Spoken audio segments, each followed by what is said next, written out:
Ítalo, eu gostaria de lembrar duas coisas aqui, né? No ano de 2016, tem um artigo que data de 7 de dezembro de 2016 no site vermelho.org.br, né, que é a integração latino-americana e caribenha, o legado de Fidel Castro e Chávez. Esse é o título do artigo, né? Foi escrito por Valdo Mendiluza, que é da prensa latina. Né? E ele fala, olha, a integração latino-americana e caribenha tem em dezembro, no caso dezembro de 2016, né, um mês de especial significado, que convida a ressaltar o legado de unidade regional dos comandantes Fidel Castro e Hugo Chávez. Né? E isso quem foi que falou foi o próprio embaixador venezuelano Rafael Ramírez.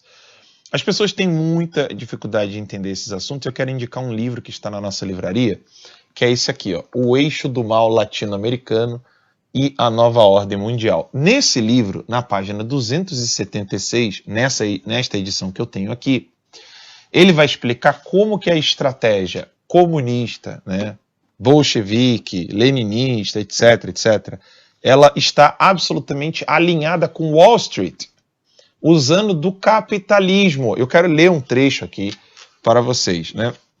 Ele coloca aqui como subtítulo, não, um trecho de Anthony S. Sutton, que o Heitor de Paula escreve. A pergunta que surge para os leitores deve ser: será que os banqueiros eram secretamente bolchevistas? Não, claro que não. Os financistas não têm ideologia. Os financistas eram motivados pelo poder e, portanto, ajudariam qualquer meio político que lhes desse acesso ao poder, comunistas ou fascistas, qualquer um, menos quem quisesse uma sociedade verdadeiramente individualista e livre. E aí o Heitor de Paula escreve: por que existiu e existe ainda esta aliança entre os super ricos e os comunistas? Se os comunistas seguissem uma ideologia como eles a expõem, deveriam desprezar e atacar, aspas, os patrões capitalistas, fecha aspas, do proletariado, cujas empresas viriam a ser expropriadas em favor do povo, e não se aliar a eles, porque o PSTU escreveu uma nota essa semana, né, dizendo que o Lula está pagando pelos seus erros. Qual o erro do Lula, segundo o PSTU? Não é roubar. Qual o erro do PSTU? Não é ajudar a estratégia comunista no Brasil, mas segundo o PSTU, o erro do Lula foi governar para os banqueiros, né, em vez de governar para a militância. Ou seja, em vez de colocar toda a militância, PSOL, PSTU, PCdoB, no poder, Lula e Dilma estavam ali devagarzinho, né? Eu falo devagarzinho pro gíria carioca, né? Eu sei que é devagarinho, né? Devagarzinho, eu gosto de falar devagarinho, que é a gíria carioca. Ele foi ali fazendo aquele processo devagarinho, como eu gosto de dizer, e não colocou a militância lá dentro. Agora, quero explicar para vocês por quê. Por sua vez, os empresários que fizeram suas fortunas no regime de livre concorrência deveriam ser enérgicos defensores do capitalismo e se opor aos comunistas. O que ocorre, então? A resposta, assim como a pergunta, é dupla. Em primeiro lugar, o comunismo, na prática, é uma cultura e um sistema no qual o poder está nas mãos do Estado.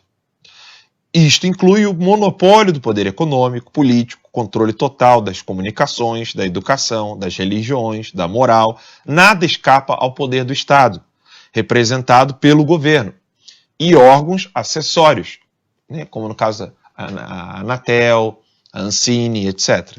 Não é um sistema anticapitalista, mas no que toca à economia, controlador monopolista da produção, da distribuição e até do varejo. E, para isto, impede a concorrência. Como nós já falamos aqui, quem pode concorrer hoje com Flávio Rocha? Recebeu 1,24 bilhão de reais via crédito BNDES. Ninguém tenta abrir aí, na parte de varejo, aí, uma loja que possa concorrer com a Riachuelo. Você não vai conseguir. Para Olavo de Carvalho, né, no seu artigo, ele escreveu: um século de liberdade econômica e política foi suficiente para tornar alguns capitalistas tão formidavelmente ricos que eles já não querem se submeter às veleidades do mercado que os enriqueceu. Já não são já não são megacapitalistas, são metacapitalistas. A classe que transcendeu o capitalismo e o transformou no único socialismo que algum dia existiu ou existirá. O socialismo dos grão-senhores e dos engenheiros sociais a seu serviço. Eu não vou ficar aqui lendo o livro, né? O pessoal que quiser comprar O Eixo do Mal Latino-Americano e a Nova Ordem Mundial, do Heitor de Paola, que também tem um programa na Rádio Vox, né, que eu sonho um dia poder entrevistá-lo aqui no Terça Livre, ele nos segue lá no Twitter, e seria interessantíssimo tê-lo aqui para falar sobre o livro. Eu quero só tratar dessa questão dos metacapitalistas, Ítalo. As pessoas que ainda não entendem isso. Por que vocês estão falando, por que o Ítalo e o Alan estão falando que esses ricaços, né, esses bilionários, estão a serviço de uma agenda socialista pró-drogas, contra a família, a favor do aborto, pela ideologia de gênero? E por que esses homens que estão ali recebendo dinheiro continuam nessa ideologia, uma vez que a página virada, né, eles perdem toda a fortuna que têm, que é o que está acontecendo com os bilionários russos que estão tentando asilo nos Estados Unidos e na Europa.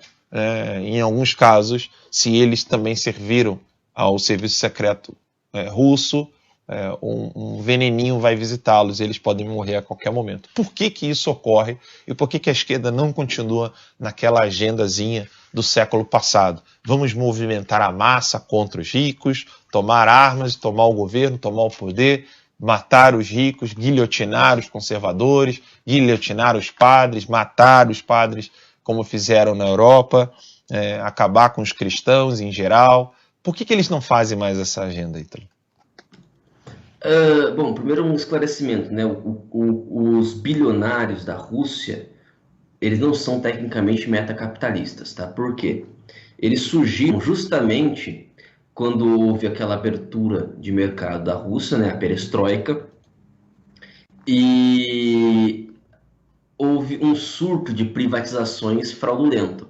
Então o sujeito ele era diretor de uma empresa lá, a hora que a Rússia deixou, entre muitas aspas, de ser socialista, ele simplesmente virou dono da empresa. Então a maioria dos bilionários russos virou bilionário por causa disso. Porque os antigos mandatários do Partido Comunista, falam assim, então agora a gente é capitalista, vamos dividir entre a gente aqui o que tem e foda-se. Né? Foi isso que aconteceu na Rússia no começo da década de 90. Então eles não são metacapitalistas especificamente, tá? Por que o metacapitalista, agora sim, o metacapitalista, ele financia socialistas? Essa é a questão. Né? O socialista pega dinheiro do metacapitalista porque sem dinheiro não existe revolução. Na verdade, essa é a resposta mais fácil que a gente tem. O contrário é que é mais difícil de entender. Por que o metacapitalista vai ficar dando dinheiro para socialista que fala mal dele? Para entender isso, a gente tem que voltar um pouquinho no tempo e chegar na década de 20, num livro de um cara chamado Ludwig von Mises, livro chamado Socialismo. Socialism, né, em inglês. Não sei se está traduzido para português já. Lá ele explica o seguinte: economia estatizada, 100% estatizada, é impossível. Por que é impossível? Porque se você não tem mercado, você não tem a troca, né? Se o governo é dono de tudo, não existe troca. Existe só permuta. Aí fica a questão, em razão do que a permuta acontece? Quantos frangos valem o meu celular? Quantos não sei o que valem não sei o que? Entendeu? O dinheiro, na verdade, é isso. Se você não tem mercado, você não tem cálculo de preço. Você precisa de uma estrutura para determinar o preço de tudo. Como você não consegue fazer, não existe um órgão humano que consiga determinar o preço de aviões e alfinetes, você não tem economia de mercado, então a economia cai. Você não tem economia, não existe economia. Então ele previu em 1920 que a economia soviética nunca ia conseguir passar dos 50%, por volta de 50% da economia estatizada. E a previsão dele aconteceu, realmente se concretizou. E isso é arqui-sabido pelas pessoas já, na verdade. Isso é arqui-sabido. É a massa só que ignora, né? A economia, o socialismo, ele sempre vai ser um socialismo meia-bomba. Ele nunca vai conseguir ser um socialismo total, 100%, né? No sentido de conseguir controlar toda a economia. Não dá para fazer isso. Ou seja, esses metacapitalistas, por um lado, sabem que qualquer situação, qualquer socialismo, se eles forem amigos do governo, eles conseguem se manter dentro da área de socialismo, de economia privada que o Estado necessita. Eles estão protegidos por isso, porque eles sabem que se o Estado avançar para cima deles, o Estado próprio quebra. O Estado próprio quebra, né? Isso é um ponto. Agora, o que eles ganham com isso de fato? Ganham que a economia de mercado, sendo muito mais restrita do que numa economia de fato livre, eles não precisam ter medo de concorrência, não precisam ter medo de ter que a todo mês, a toda semana, todo ano, manter a qualidade do seu produto, manter toda aquela estrutura, né, capitalista para poder se manter no topo. Eles podem simplesmente pensar, aí eles passam a pensar de uma maneira não capitalista, mas de uma maneira mais dinástica. É o que faz o Rockefeller, por exemplo. O Rockefeller, a razão de ser da família Rockefeller hoje é manter a dinastia Rockefeller. A fortuna Rockefeller já está garantidíssima, mas o objetivo deles é garantir uma posição de poder para que a dinastia, para que a família Rockefeller mantenha-se em posição de poder. Como é que eles fazem isso? Justamente assim, financiando o socialismo, porque eles sabem que o cachorro não morde a mão que o alimenta. Eles financiam o socialismo, por mais que o socialismo, porque os Rockefeller, os capitalistas, não sei o quê, eles sabem que tudo isso é bravata, que a finalidade, no final das contas, da ideia socialista vai favorecê-los. Por mais que os socialistas digam, nós somos contra os grandes capitalistas. Ok, muito bem. Só que o que você faz favorece os Rockefeller. Como é que favorece? De como eu acabei de explicar. Você amplia o Estado, ele não passa de um certo ponto, ele não chega a ameaçar o Rockefeller, e pelo contrário, ele ameaça quem? Os concorrentes do Rockefeller. Isso vale para os Rockefeller, para os MacArthur, para os Ford, para o George Soros, para todos esses O Lehman também. O Lehman, né? E no Brasil, de uma maneira um pouco mais... O Brasil sempre adapta as coisas de maneira mais tupiniquim, né? E para o Brasil, funciona também com a AOS e a Odebrecht. A lógica é a mesma. O que a Odebrecht fez? Ela garantiu uma série de contratos muito, muito vantajosos com o Estado, e em troca disso financiava um partido que falava, não porque nós precisamos garantir o socialismo, o patrão, não sei o quê, não sei o quê, não sei o quê, não sei o quê.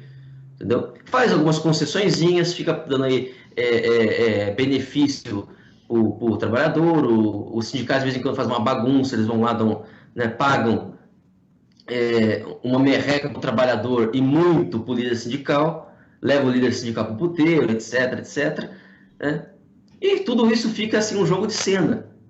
Tudo isso fica esse jogo de cena para todo mundo fingir que está fazendo o seu. Né? Ganha a Odebrecht porque consegue dinheiro do Estado, ganha o PT porque depois a Odebrecht repassa uma parte para o PT para servir de caixa 2, servir de triplex, se tinha Atibaia e a porra toda, né? E fica todo mundo feliz e só o povo embaixo. Então, a lógica do metacapitalismo é essa. Tá? A lógica do metacapitalismo é essa. Os capitalistas descobriram que, no final das contas, a ideologia socialista os beneficia. A lógica é essa.